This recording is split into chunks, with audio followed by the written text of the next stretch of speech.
손 앞 뒤손 인사하겠습니다. 복 있는 사람이 됩시다. 은혜 받읍시다. 다 잘 될 것입니다. 오늘은 역대상 4장에 있는 말씀을 읽었습니다. 역대기는 히브리어 성경에서는 맨 마지막에 기록되어 있는 책입니다. 마지막에 기록되어 있는 책들은 결론을 의미하기도 하고 또 최종적인 정리를 의미하기도 하고 그런 의미가 있죠. 예를 들어서 구약 성경이 마치고 이제 마태복음이 시작이 되는데 마태복음 1장에는 아브라함과 다윗의 자손 예수 그리스도의 세계라 예수님의 족보가 나옵니다. 이 역대기에도 1장부터 9장까지 아담부터 사울왕까지의 모든 족보가 정리되어 있습니다. 그 10장에서 이제 사울왕이 죽고 11장에 다윗왕이 역사의 전면에 등장하게 됩니다. 역대기 구조는 특별히 이처럼 족보로 이제 시작을 하고 있는데 이 족보가 갖고 있는 그 중요한 기능들이 있어요. 그래서 마태복음 1장에 이제 족보가 있는데 아브라함과 다윗의 자손 예수 그리스도의 세계라. 아브라함부터 다윗까지 1000년, 다윗부터 예수님까지 1000년, 2000년의 역사를 한 페이지로 기록할 수 있는 방법이 뭐가 있겠어요? 이게 바로 족보라는 거예요. 족보. 그래서 족보는 긴 세월을 가장 짧게 요약 정리하는 방법입니다. 그래서 역대기에도 아담부터 시작해서 구약 성경 전체를 이제 9장까지 정리를 하고 있는 것입니다. 또 두 번째로 이제 족보는 앞에 있는 책과 뒤에 있는 책들이 통일성을 가지고 있다라는 걸 강조하는. 그래서 아브라함과 다윗과 예수님이 다른 사람이 아니고 서로 하나님의 계약 속에 언약 속에 연결되어 있는. 결과적으로 성경은 아브라함과 다윗의 자손으로 오신 예수님의 이야기를 기록하고 있다라는 것을 이제 강조하는 거죠. 이처럼 이제 역대기도 아담부터 이제 다윗 왕까지 오늘 모든 역사를 이제 연결시키고 있고 또 연결고리 역할, 브리지, 다리 역할을 하고 있습니다. 그러니까 성경은 끊어진 이야기가 아니라 끊어질 것 같던 이야기를 하나님께서 다리를 만들어서 이제 연결해서 가는 거예요. 보통 우리가 이제 다리 그럴 때 다리라는 것은 건너갈 수 없는, 도저히 넘어갈 수 없는, 그걸 이제 연결시켜 주는 거 아니겠어요? 옛날에 그 이민자 씨 노래 중에 보면 그런 게 있잖아. 당신과 나 사이에 저 바다가 없었다면. 요즘 뭐 다리 놓고 다 건너가지 뭐. 바다가 무슨 문제가 되겠어. 해저 터널도 뚫고 뭐. 그런데 그러한 넘어갈 수 없는 그를 연결시켜 주는 게 바로 이 족보를 통해서 연결을 해 가고 있는 것입니다. 그리고 이제 족보에서 가장 중요한 의미 중에 하나는 뭐냐면 마지막에 나오는 사람이 주인공입니다. 마지막에 나오는 사람. 그러니까 아브라함의 자손, 다윗의 자손, 예수 그리스도. 그럼 누가 주인공이요? 예수님이 주인공. 예수님. 우리 룻기를 한번 보실까요? 구약성경 룻기. 룻기는 이제 엘리멜렉이라는 사람이 베들레헴에 흉년이 들자 그의 아내 나오미와 두 아들 말론과 기럨을 데리고 모압 땅으로 이주를 하게 됩니다.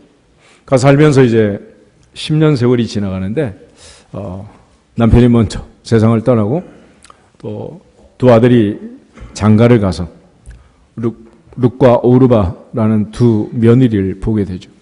근데 설상가상으로 두 아들이 또 죽고 나오미가 마침내 이제 룻을 데리고 베들레헴에 돌아와서 보아스에게 며느리를 시집 보내가지고 오벳이라는 아이를 낳고 그 오벳을 품에 안고 기뻐하는 이야기가 기록이 되어 있는데 룻기에 이런 그 이야기를 기록한 목적이 뭐냐는 거예요. 18절부터 22절 마지막 족보가 나와 있는데 같이 한번 읽어보겠습니다. 베레스의 계보는 이러하니라. 베레스는 헤소논을 낳고 헤소논은 람을 낳았고 람은 암미나답을 낳았고 암미나답은 나손을 낳았고 나손은 살몬을 낳았고 살몬은 보아스를 낳았고 보아스는 오벳을 낳았고 오벳은 이새를 낳고 이새는 다윗을 낳았더라. 아멘. 누구 얘기가 하고 싶은 거요? 이 다윗 얘기예요. 다윗.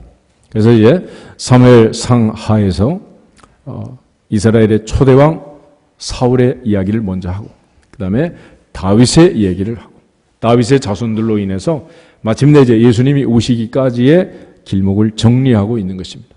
그러니까 이 족보는 긴 세월을 짧게 기록할 뿐만 아니라 또 신구약의 통일성을 우리에게 강조해주는 브리지 역할을 하고 또 이 족보는 마지막에 남은 자가 이제 예수님처럼 주인공이 되는 것입니다. 창세기도 이제 그 많은 족보들이 나와 있고 그 족보를 통해서 이제 이야기를 진행을 하죠. 예를 들어서 이제 창세기 5장에 보면 아담부터 노아까지 10대의 족보가 나와요. 물론 많은 사람들이 있지만 결국 창세기 5장부터 이제 아브라함이 등장할 때까지의 주인공은 누구냐? 노아가 돼요. 노아. 그래서 노아에게 초점을 맞추고 노아의 세 아들 셈, 함, 야벳이 있는데 셈과 함과 야벳의 족보를 기도할 때도 마지막에 셈의 족보를 기록합니다. 이게 결론이야. 그래서 이 마지막에 있는 이게 이제 중요한 주인공이 되는데 오늘 역대기를 보면 이제 4장은 유다 지파 예수님의 조상이 되는 유다 지파의 계보를 기록해 주고 있습니다. 그래서 1절에 보면 유다의 아들들은 베레스와 헤스론과 갈미와 훌과 소발이라 그랬는데 이번 유다는 다말에게서 베레스와 세라를 낳았다 그랬죠.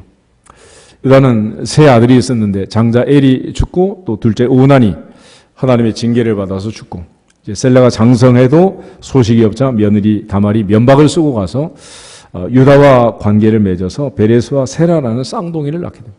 그런데 이 베레스의 계보를 통해서 하나님께서 족보를 이어가는 거예요. 그러니까 사실은 여기서 족보가 끊긴 거죠. 끊어진 족보를 하나님이 잇는 거예요. 그렇게 해서 아브라함부터 다윗까지, 다윗부터 예수님까지 끊어지지 않는 연결성과 통일성을 가진 예수님의 오시는 길목을 정리합니다. 그래서 결과적으로 이제 구약에 보면 많은 사건들이 있고 어려움이 있고 전쟁이 있고 뭐 죽고 죽이고 뭐 이런 모함하고 할애하고 이렇게 어려운 일들이 많은데 그것은 결국은 예수님이 오시는 길목을 차단하는 거예요. 차단.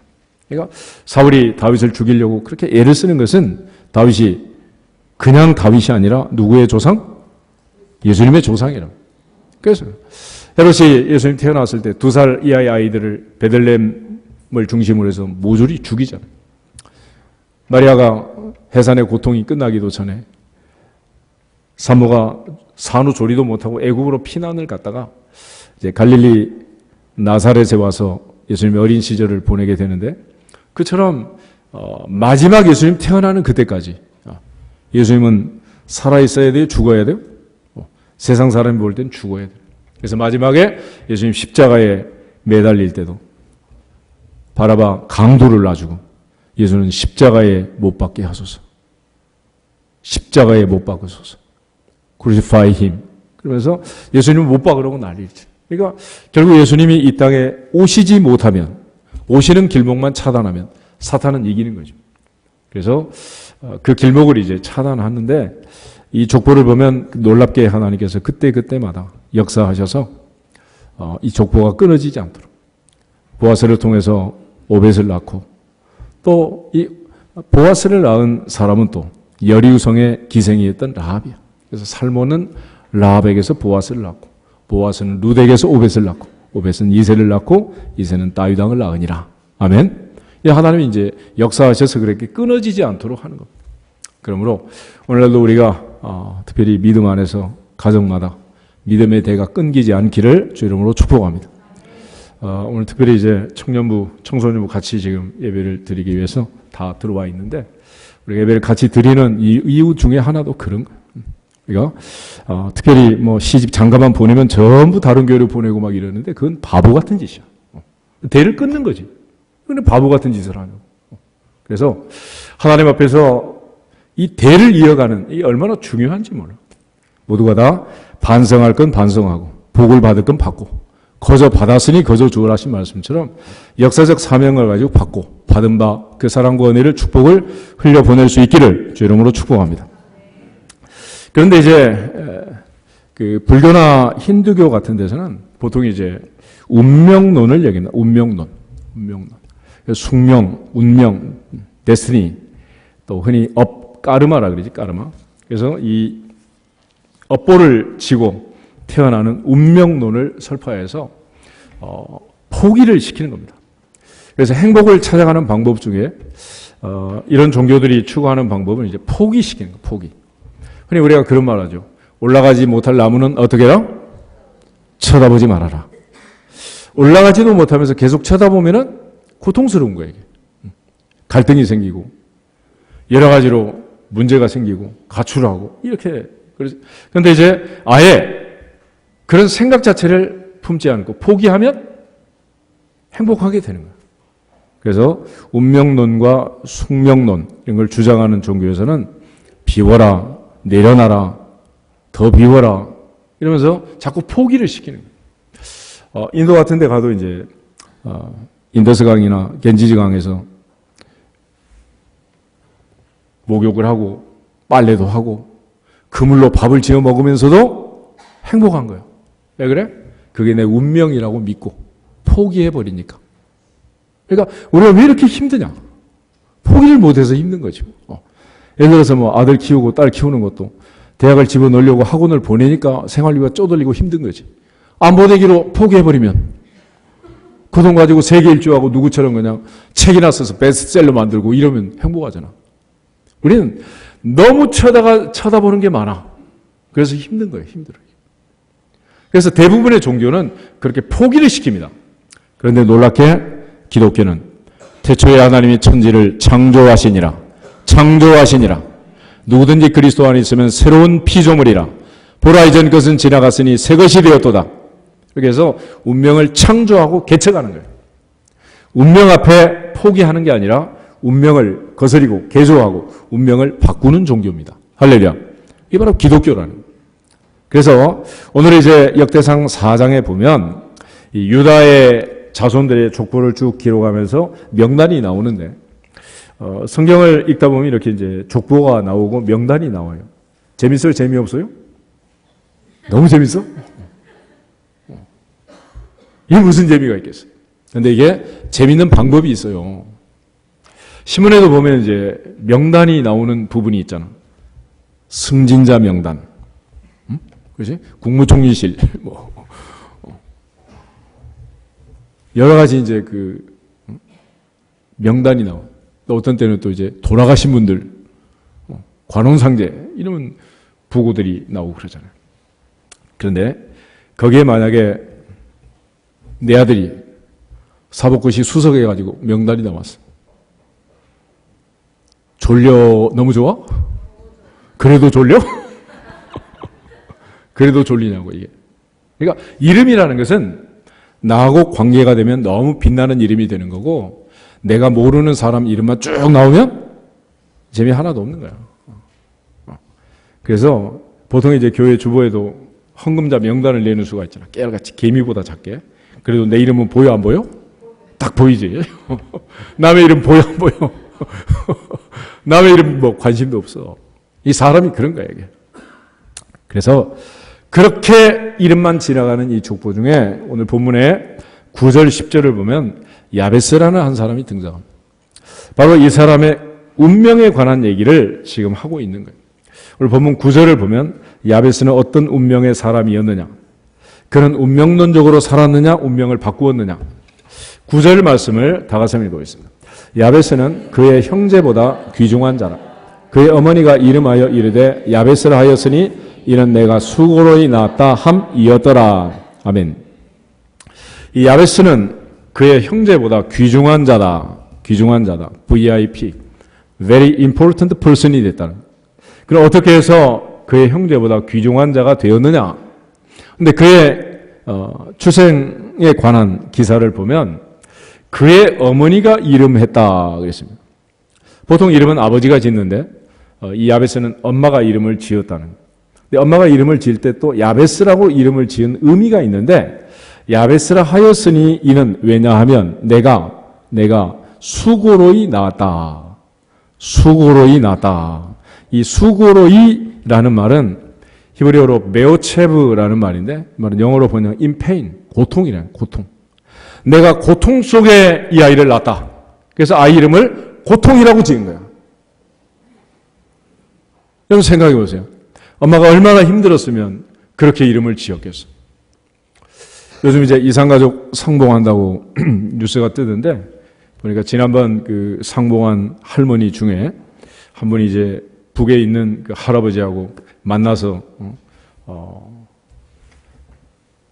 사연을 얘기하는데, 북쪽에서는 또 할아버지가 재혼을 해가지고 아들 셋, 딸 셋을 낳고 손녀를 뭐 낳고 이렇게 이제 사는 것 같아요.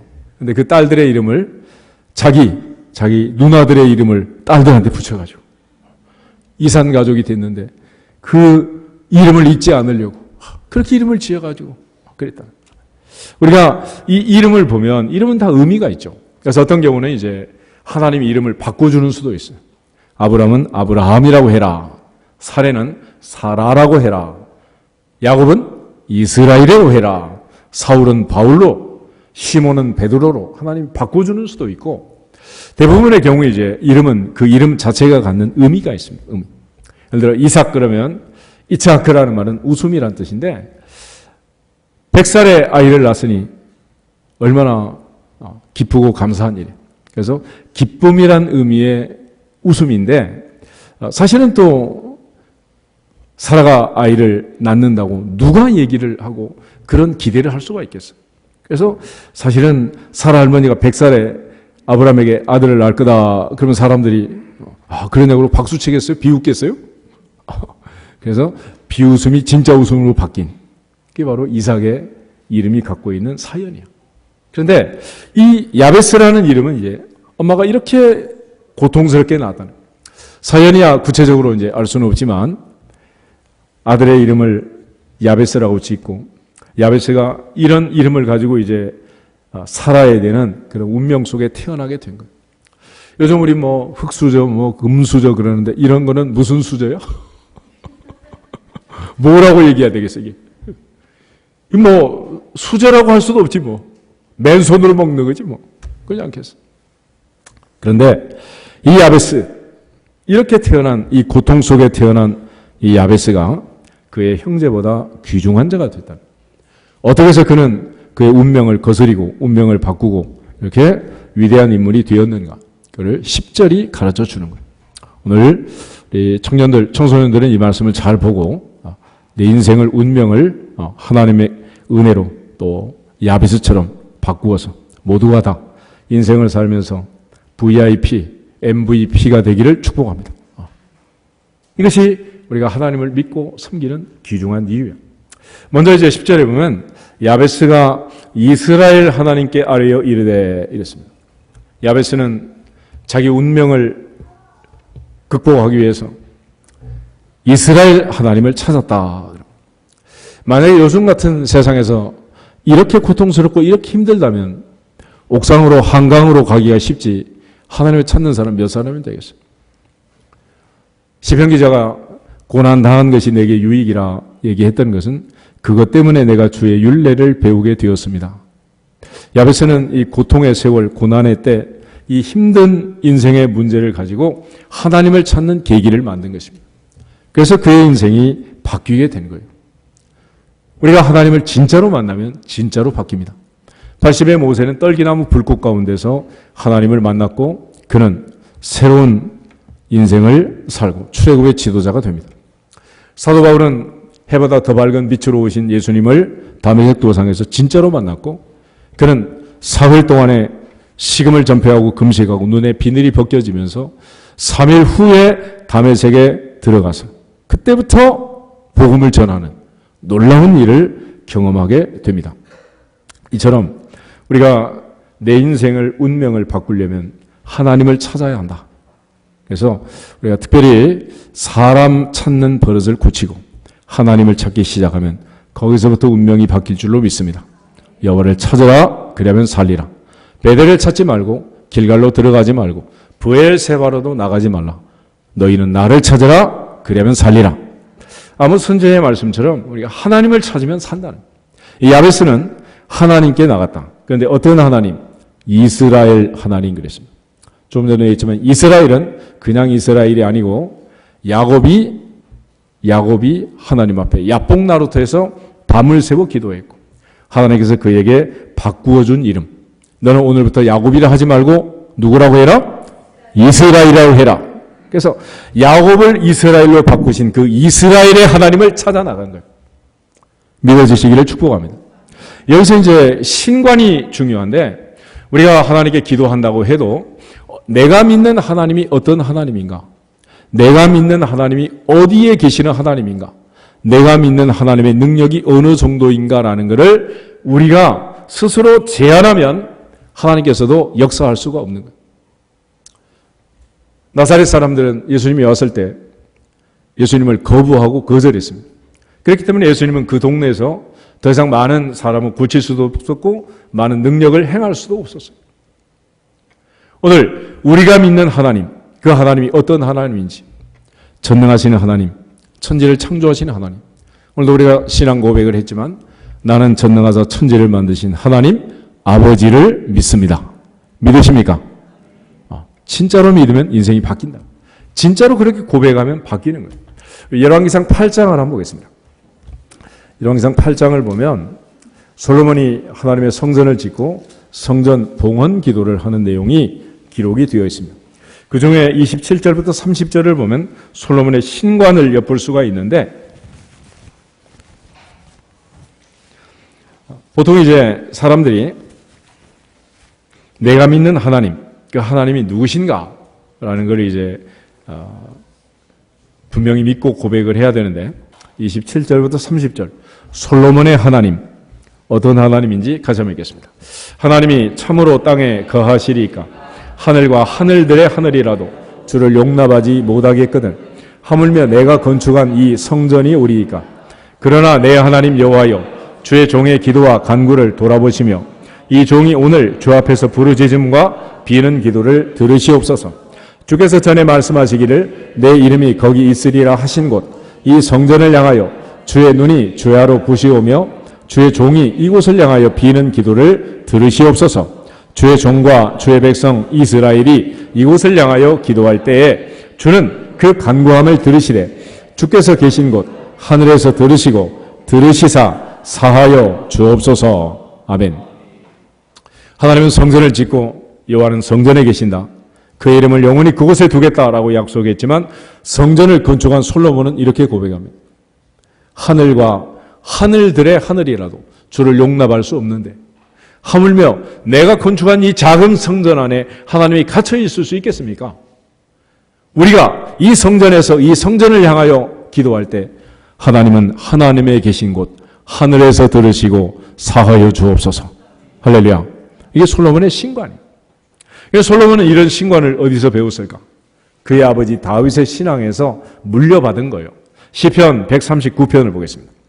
시편 139편 6절에서 10절까지.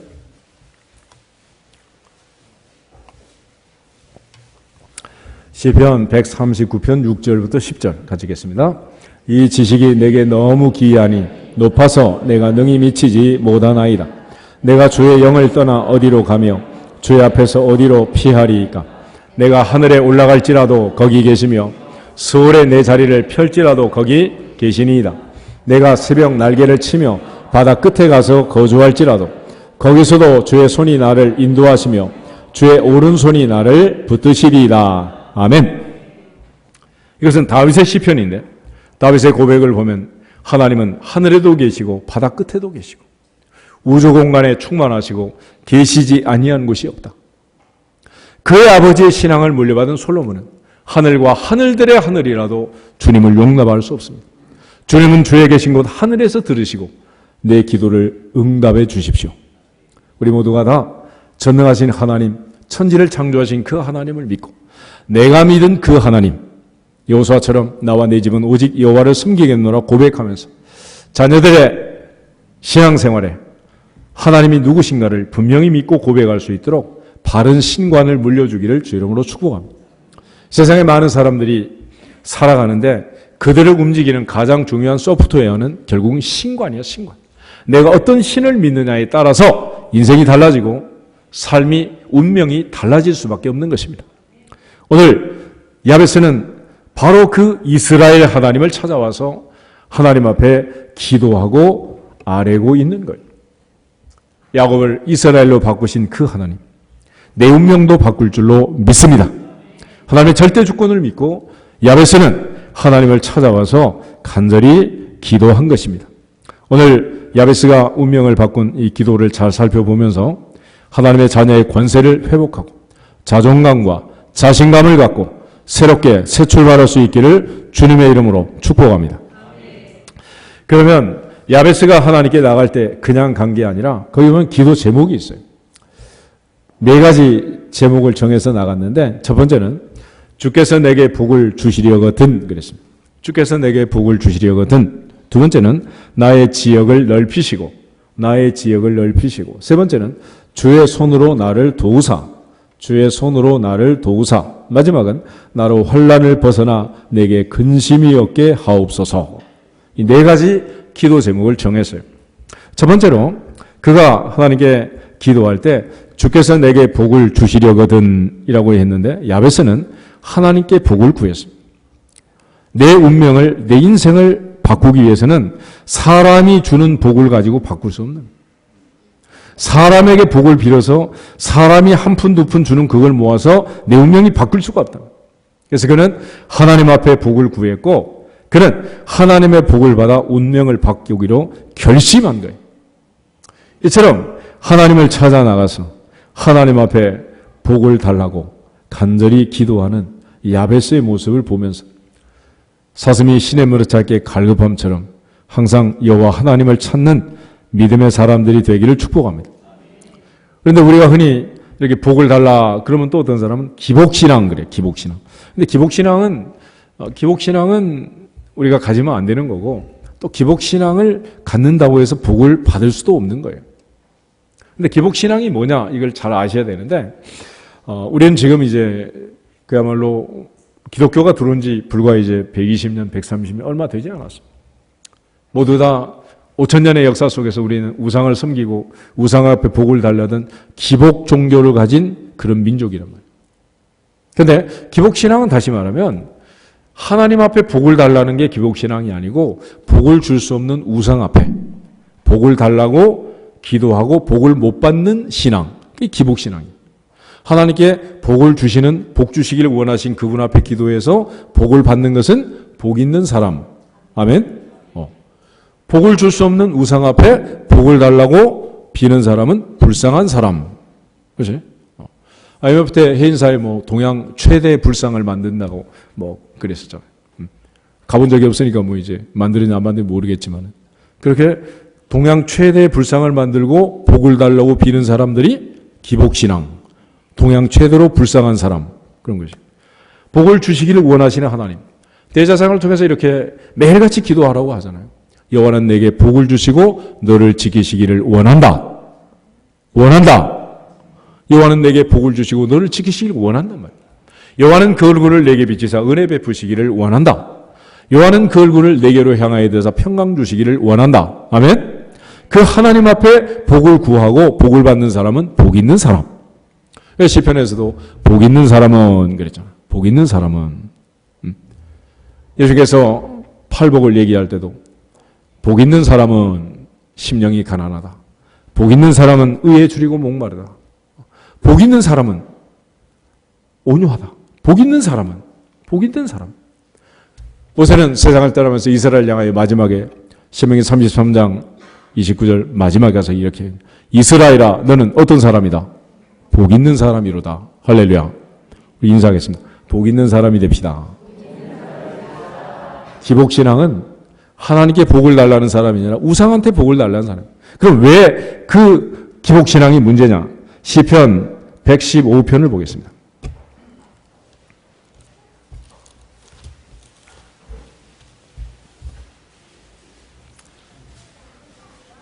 (4절에서) 9절까지를 보도록 하겠습니다. 4절부터 9절. 그들의 우상들은 은과 금이요 사람이 손으로 만든 것이라. 입이 있어도 말하지 못하며 눈이 있어도 보지 못하며 귀가 있어도 듣지 못하며 코가 있어도 냄새 맡지 못하며 손이 있어도 만지지 못하며 발이 있어도 걷지 못하며 목구멍이 있어도 작은 소리조차 내지 못하느니라. 우상을 만드는 자들과 그것을 의지하는 자들이 다 그와 같으리로다. 이스라엘아, 여호와를 의지하라. 그는 너희의 도움이시오 너희의 방패시로다. 아멘. 우상을 섬기는 사람들이 불쌍한 사람이고 기복신앙을 가진 사람들이 복을 받을 수 없는 이유는 아무리 큰 우상이라도 금으로 만든 우상이라고 해도 눈이 있어도 보지 못하고 귀가 있어도 듣지 못하고 입이 있어도 말하지 못하고 코가 있어도 냄새 맡지 못하고 손발이 있어도 한 발짝도 움직이지도 못하는 그 사람이 만든 금은 동철 그 우상 앞에 복을 빈다고 해서 복을 받겠냔 말이에요. 야베스처럼 전능하신 하나님, 살아계신 하나님, 온 우주 공간에 충만하신 하나님, 천지를 창조하신 창조주 하나님을 찾아서 운명을 바꿀 수 있기를 주 이름으로 축복합니다. 그래서 야베스는 주께서 내게 복을 주십시오. 주께서 내게 복을 주십시오. 그렇게 기도를 하는 거예요. 오늘 하나님이 주시는 그 복을 받아서 믿음의 조상 아브라함은 너는 복이 될지어다. 복이 될지어다. 네가 복이 되라는 거예요. 네가. 그로 인하여 그로 말미암아 만민이 복을 받도록 하나님께서 아브라함의 자손, 다윗의 자손, 예수님을 이 땅에 보내서 온 인류가 복을 받도록 복의 통로가 되게 하시고 복의 근원이 되게 하시고 너는 복이 될지어다 말씀하신 줄로 믿습니다. 두 번째로 오늘 야베스가 기도한 내용 중에 나의 지역을 넓히시고라는 말이 있습니다. 예전 성경에는 나의 지경을 넓히시고 그런 말인데 하나님께서 이제 이스라엘 백성들이 가나안을 정복할 때 12지파가 가서 정착할 수 있는 경계선을 그어줬습니다. 여호수아가 이제 그 땅에 정착한 다음에 12지파가 제비 뽑아서 각각 제비 뽑은 그 기업에 정착을 한 거예요. 그래서 이 기업은 그 경계선을 옮기지 못하도록 합니다. 민수기에 보면 그 슬로밧의 딸들이 문제를 제기한 내용이 이런 게 있어요. 자기 아버지가 광야에서 원망을 하지 않았고 고라 자손의 반역에 가담하지도 않았고 자기 아버지는 단 한 가지 살다가 술을 다 하고 죽었는데 아들을 못 낳고 딸만 낳은 거예요. 이 딸들이 모세를 찾아가서 우리 기업을 달라 그랬습니다. 그래서 하나님께서 기업을 줘라 그랬어요. 그랬더니 그 슬로밧이 속한 므낫세 지파가 벌컥 일어나게 된 거예요. 안 된다. 왜 안 되냐 그랬더니 이 딸들이 기업을 받아가지고 다른 지파로 시집을 가면 우리 지파의 기업은 줄어들고 다른 지파의 기업은 늘어날 테니까 된다 안 된다? 안 된다. 그렇게 얘기를 한 거예요. 그래서 이걸 최종적으로 조율을 했는데 어떻게 조율했느냐. 하나님이 하신 말씀대로 이 딸들에게 기업을 줘라. 그런데 기업을 주는 대신에 남편을 선택하는 범위를 므낫세 지파 안에서만 선택해라. 그래서 남편 선택권을 제한하면서 기업을 물려주도록. 그래서 이 슬로밧의 딸들이 기도할 때 늘 강조하는데 이 위대한 딸들이야. 민수기 36장 한번 보실까? 민수기 36장.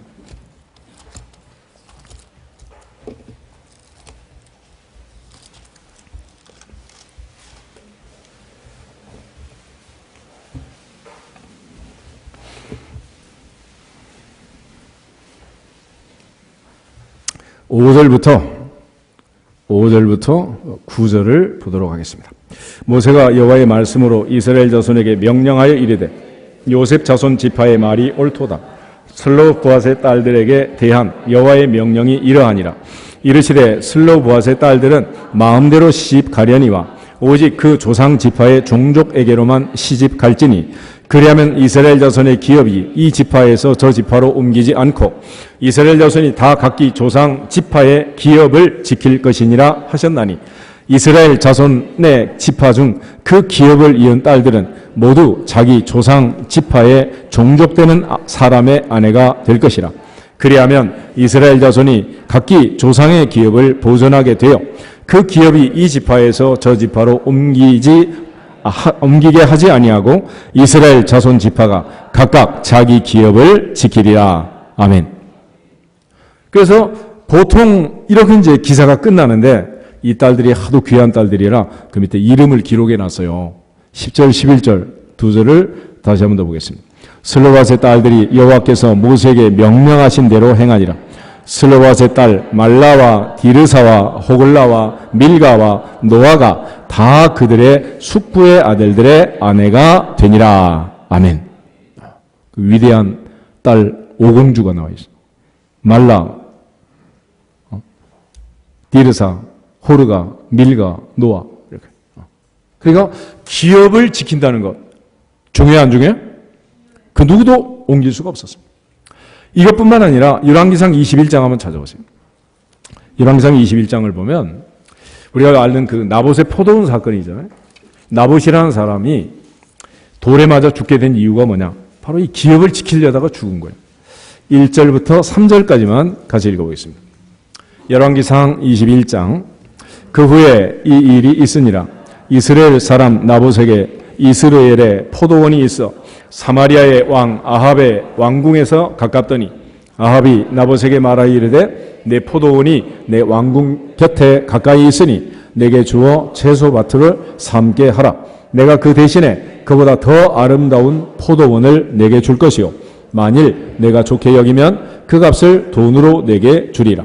나봇이 아합에게 말하되 내 조상의 유산을 왕에게 주기를 여호와께서 금하실지로다 하니. 아멘. 사람이 할 수 있는 일이 아닙니다. 하나님이 금하신 일입니다. 라고 나봇이 얘기를 한 거예요. 그래서 들어 누워 있으니까 그의 아내 이세벨이 와가지고 왕이란 사람이 도대체 왜 그렇게 누워 있냐 그랬더니 얘기를 한 거예요. 그게 말이 되냐? 이 쪼다 같은 왕아. 그러면서 거짓적인 세명을 세워가지고 나봇을 모함하도록 왕과 하나님을 저주했다. 그래서 돌로 쳐 죽이고 포도원을 빼앗은 거예요. 그러니까 하나님이 정한 경계선은 왕도 옮길 수 있다 없다? 없는 거예요. 그래서 오늘 야베스의 기도를 보면 그가 하나님 앞에 지역을 넓혀달라고 기도를 하는 거예요. 다시 말하면 사람이 옮기는 것은 불법이다 합법이다? 불법 합법? 불법이야. 그런데 단 한 가지 방법은 그 선을 긋고 그 경계선을 정하신 그분이 옮기면 된다 안 된다? 그때 되는 거예요. 그래서 야베스는 자기의 운명을 바꿀 수 있는 분은 오직 한 분, 이스라엘 하나님, 그분밖에 없다. 그래서 그 하나님께 나가서 경계선을 옮겨달라고 얘기를 하는 겁니다. 다 같이 신명기 19장 14절을 한번 더 보겠습니다. 신명기 19장 14절.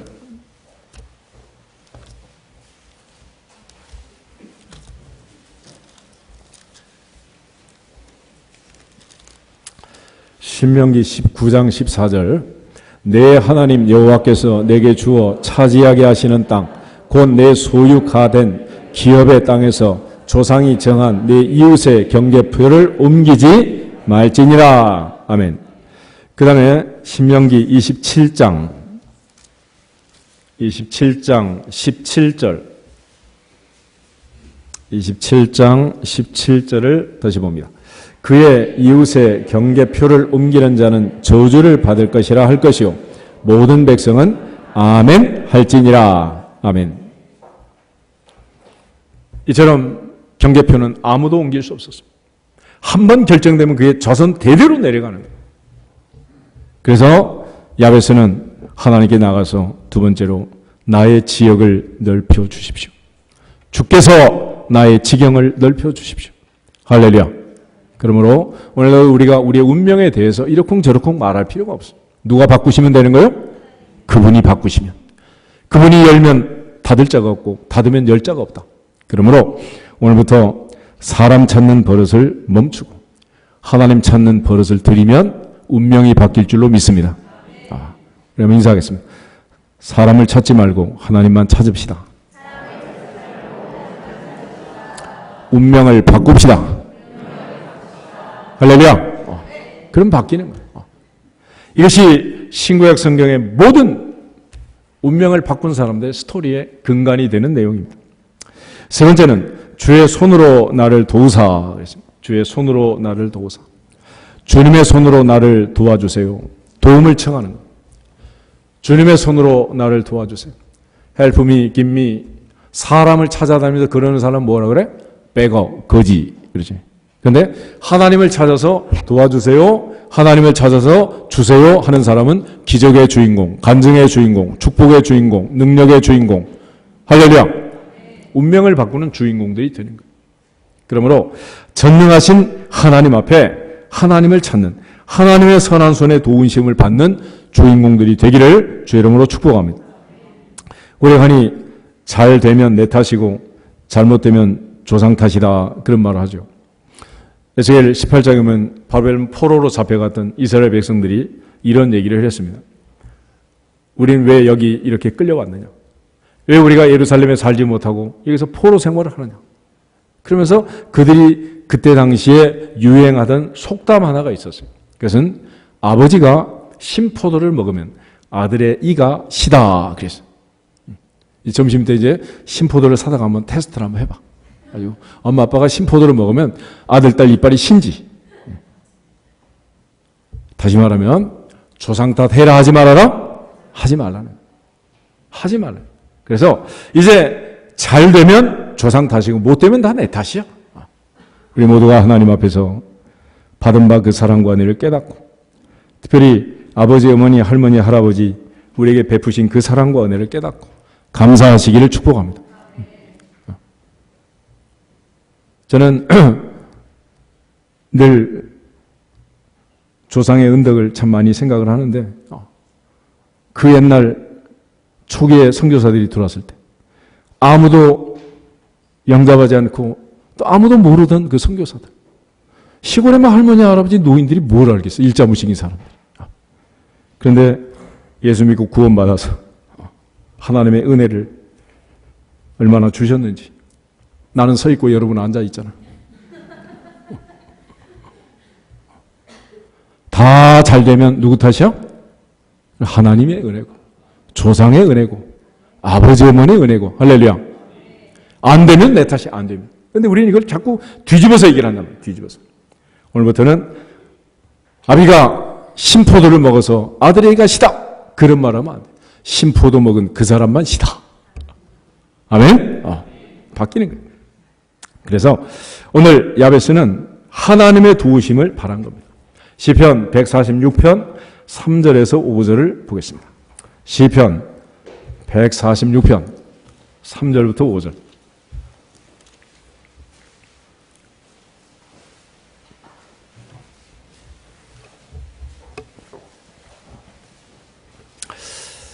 다 같이 읽겠습니다. 귀인들을 의지하지 말며 도울 힘이 없는 인생도 의지하지 말지니 그의 호흡이 끊어지면 흙으로 돌아가서 그날에 그의 생각이 소멸하리로다. 야곱의 하나님을 자기의 도움으로 삼으며 여호와 자기 하나님에게 자기의 소망을 두는 자는 복이 있도다. 복이 있도다. 사람을 찾지 않고 하나님을 찾는 자, 사람의 도움을 구하지 않고 하나님께 도움을 구하는 자, 그는 복이 있도다. 여호와 하나님을 자기의 도움으로 삼는 자는 복이 있도다. 여호와 자기의 하나님에게 자기의 소망을 두는 자는 복이 있도다. 그런 의미에서 우리 다시 한번 시작하겠습니다. 복 있는 사람이 됩시다. 할렐루야. 복 있는 사람이 돼요. 그래서 신앙생활이라는 것은 아브라함부터 시작해서 본토와 친척과 아버지의 집을 떠나는 것입니다. 예수님께서 너희는 가서 모든 족속으로 제자를 삼아 아버지와 아들과 성령의 이름으로 세례를 주고 내가 너에게 분부한 모든 것을 가르쳐 지키게 하라 그랬잖아요. 그래서 자식은 부모를 떠나가는 거예요. 그렇지만 떠나간다고 두려워할 필요도 없고 떠나갔다고 슬퍼할 필요도 없다. 어디에서나 하나님이 함께 하시면 세계 모든 민족에 뛰어난 주인공이 될지어다. 믿어지시기를 축복합니다. 그래서 하나님의 선한 손에 도우심을 구한 것입니다. 마지막, 그는 나로 환난을 벗어나 내게 근심이 없게 하옵소서. 이런 내용을 보면 지금 환난이 있다는 거예요, 없다는 거예요? 근심이 있어요, 없어요? 이 8톤 트럭으로 막 끝이 보이지 않을 정도로 환난이, 근심이 지금 몰려 들어오고 있는 거예요. 그렇지만 야베스는 나로 환난을 벗어나 내게 근심이 없게 하옵소서. 그 많은 환난 속에서도, 근심 속에서도 하나님께 모든 것을 맡겨버리고 기도함으로 그 고통을, 그 환난을 벗어난 줄로 믿습니다. 아무것도 염려하지 말고 다만 모든 일에 기도와 간구로 너희 구할 것을 감사함으로 하나님께 아뢰라. 그러면 모든 지각에 뛰어난 하나님의 평강이 그리스도 예수 안에서 너희 마음과 생각을 지키시리라. 사도 베드로는 베드로전서 5장 7절에서 너희 염려를 다 주께 맡겨버리라. 주께서 너희를 권고하심이니라 그랬습니다. 근심, 걱정, 염려는 다 맡겨버리고 오늘부터는 두려워하라 하지 말라. 하지 말라. 염려하라 하지 말라. 하지 말라. 근심도 하지 말고 걱정도 하지 말고 하지 말라는. 먼저 그의 나라와 그의 의를 구하라. 그러면 이 모든 것을 너희에게 더하시리라. 무엇을 먹을까 마실까 입을까 염려하는 것은 다 이방인들이 하는 것이다 라고 말했습니다. 시편 23편 1절에 다윗이 이런 고백을 합니다. 여호와는 나의 목자시니 내게 부족함이 없으리로다. 그러면 다윗은 지금 부족함이 없습니까? 부족함이 없습니까? 있습니까? 생각해봐. 얼마나 부족한 게 많으면 그런 기도를 하겠어요. 다윗에게는 없는 것밖에 없는 거야. 사망이 엄청난 골짜기를 다니고 있는데 그렇잖아. 그런데 그것은 뭐냐면 내 인생을 향한 내 운명을 향한 선포야. 선포. 나는 지금 아무것도 없지만은 여호와가 나의 목자시니 내게는 부족함이 없으리로다. 그래서 한나의 기도처럼 거름더미에서 양치던 목자를 데려다가 하나님 왕궁으로 상하침대로 백향목궁으로 옮겨주신 거예요. 오늘 그 하나님 앞에 간절히 기도했던 이 야베스의 기도 제목을 보면서 내게 있는 환난, 근심, 걱정, 염려 없는 사람 누가 있겠습니까? 인생은 고통의 바다에 산다 그러잖아요. 그래서 그걸 한번 쭉 한번 적어봐. 아들, 딸, 남편 계속 누구 때문에 내 인생이 이렇게 복잡한지. 그리고 마지막 위에다가 타이틀을 바꿔 근심이라는 걸 빼고 기도 제목. 할렐루야. 그럼 그날부터 그게 비언해서 기적이 되는 거예요. 너희가 무엇인지 믿고 구한 것은 받은 줄로 믿어라. 그러면 너희에게 그대로 되리라. 할렐루야. 다시 인사하겠습니다. 근심의 제목을 기도 제목으로 바꿉시다. 그러면 오늘부터는 운명이 바뀌는 거예요. 아멘? 오늘부터. 그런데 이 야베스의 기도에서 정말 중요한 게 끝에 있습니다. 뭐냐면 주께서 내게 복을 주시려거든 나의 지역을 넓히시고 주의 손으로 나를 도우사 나로 환난을 벗어나 내게 근심이 없게 하옵소서. 여기까지는 마음의 소원이야. 예수님 베드로에게 늘 기도할 때마다 잠자는 그 장꾸러기 베드로한테 하신 말씀이 있었죠. 마음에는 원이로되 육신이 약하도다. 베드로도 기도 제목이 있고 마음의 결심도 있고 다 있어요. 내가 죽는데도 오게도 가겠습니다. 그렇지. 그런데 단 한 가지 베드로는 뭐 하지 않았어? 기도하지 않고 잠꾸러기가 된 거예요. 그런데 오늘 야베스는 하옵소서 하였더니 하나님이 그가 구하는 것을 허락하셨더라. 하였더니 허락하셨더라. 야베스는 자기의 계획을 자기의 기도 제목을 실천한 것입니다. 할렐루야. 우리의 인생이 왜 이렇게 변화가 없느냐? 그러면 행하지 않기 때문에. 그래서 야고보가 행함이 없는 믿음은 그 자체가 뭐다? 죽은 것이다 그랬어요. 예전에 그 정주영 회장님이 살아 계실 때 똑똑한 사원들, 대졸 출신들, 뭐 국민학교도 안 나온 거니까 불러다가 쭉 얘기를 들어보면 아주 조목조목 논리적으로 똑똑한 소리를 하는 거야. 이래서 안 되고 저래서 안 되고. 이분이 다 듣고 나서 꼭 한마디 하신다 그러잖아. 너 해봤어? 너 해봤어?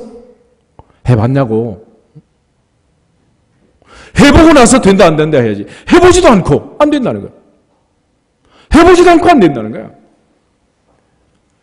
교회 안에도 해보지도 않고 안 된다고 말하는 그런 똑똑한 사람들이 똑돌이가 너무 많아. 그렇지만 오늘부터는 순종할지어다. 순종할지어다. 순종할지어다. 순종이 제사보다 낫다 그랬잖아요. 그래서 야베스의 운명을 바꾼 결정적인 사건은 뭐냐? 하였더니 허락하셨더라. 할렐루야. 우리가 사실 얼마나 많은 예배를 드리고 얼마나 많이 앞으로도 끝까지 또 예배를 드려야 되겠어요. 우리가 들은 말씀이 부족해서 뭐 맨날 같은 얘기를 또 듣고 그러겠어요? 늘 얘기하지만은 사람이 운명을 바꾸는 가장 중요한 방법은 뭘부터 바뀌느냐? 마음이 바뀌는 거, 마음이. 같이 한번 따라하겠습니다. 마음이 바뀌면, 생각이 바뀌면, 말이 바뀌고, 말이 바뀌면 행동이 바뀌고, 행동이 바뀌면 습관이 바뀌고, 습관이 바뀌면 운명이 바뀐다. 할렐루야. 우리는 듣고 흘려버리니까 습관화되지 않는 거예요. 예수께서 겟세마네 동산에 가서 기도할 때 누가의 기록을 보면 습관을 쫓아 습관대로 가셨다. 평소대로 갔다. 평소대로. 예수님은 기도가 습관이 되어 있었습니다. 기도 안 하던 사람이 갑자기 기도하려고 이런저런 여러 가지 문제가 많이 생기는 거예요. 보통 사람이 어떤 일을 습관화시키는 데 걸리는 기간은 3개월이라고 합니다. 그래서 애들이 이제 종합반 같은 데 가면 3개월 수강증을 주잖아. 엄마들 백화점에 문화강좌 가면 몇 개월 하는 거야? 3개월 합니다. 3개월. 새벽기도도 3개월 하면 3개월 되는 눈 뜨면 그 시간이야. 이제 습관화되는 거야. 습관화. 뭐든지 습관화되면 좋은 습관을 들이면 거기서부터 운명이 바뀌게 됩니다. 근데 우리는 늘 듣기만 하고 평가만 하지 절대로 실천하지 않잖아. 그럴 때 내가 밥 먹고 살지만 그럼 습관화예요. 습관화. 그래야 운명이 바뀌는 겁니다. 그래야지. 아멘? 그래서 야베스는 하나님 앞에 나가서 내가 이렇게 기도해야 되겠다라고 결심했을 뿐만 아니라 그렇게 하였더니 그 구하는 것을 허락하셨더라. 할렐루야. 내가 새벽을 깨우리로다 노래 부르는 것하고 진짜로 새벽 기도하는 것은 같다 다르다? 그건 전혀 다른 문제. 아침 사과는 금사과 하는 것하고 하루 한 개씩 먹는 것은 전혀 다르다. 그래서 우유는 먹는 사람보다 배달하는 사람이 건강하다 그러잖아요. 뭐가 중요하다는 거예요? 실천하라. 오늘 야베스의 운명을 바꾼 것은 바로 이 생동하는 믿음, 살아있는 믿음, 야고보 말하는 실천하는 믿음이었습니다. 오늘 야베스는 내 운명을 바꾸실 하나님의 절대 주권을 믿었고 그 하나님 앞에 나간 거예요. 서양 속담에 이런 말이 있죠. 아내와 골프공은 마음대로 안 된다. 그렇지만 산전, 수전, 공중전 다 겪어보면 나중에는 안 되는 게 두 가지뿐이야. 나중에는 다 안 돼. 눈도 잘 안 보여. 귀도 잘 안 들려. 입은 틀어져. 자꾸 흘려. 치마는 돌아가 있어. 바지는 열려 있어. 나중에는 정신이 없어. 정신이. 내 마음대로 할 수 있는 게 아무것도 없는 거야. 아무것도. 결국 내가 할 수 없는 그것이 아무것도 할 수 없는 내 인생이 하나님의 손에 있느니라. 전능자의 손에 있느니라. 그분의 손에 있느니라. 이 사실을 분명히 믿고 여호와를 찾으면 운명이 바뀔 줄로 믿습니다. 야베스의 기도를 보면서 야베스의 운명이 바뀐 것을 보면서 우리 모두의 운명이 자녀들 대대로 믿음 안에서 신수상가를 이루고 바뀔 수 있기를 주 이름으로 축복합니다. 다 같이 주 예수 그리스도의 이름으로 형통할지어다 한 번 더 선포하고 기도하겠습니다.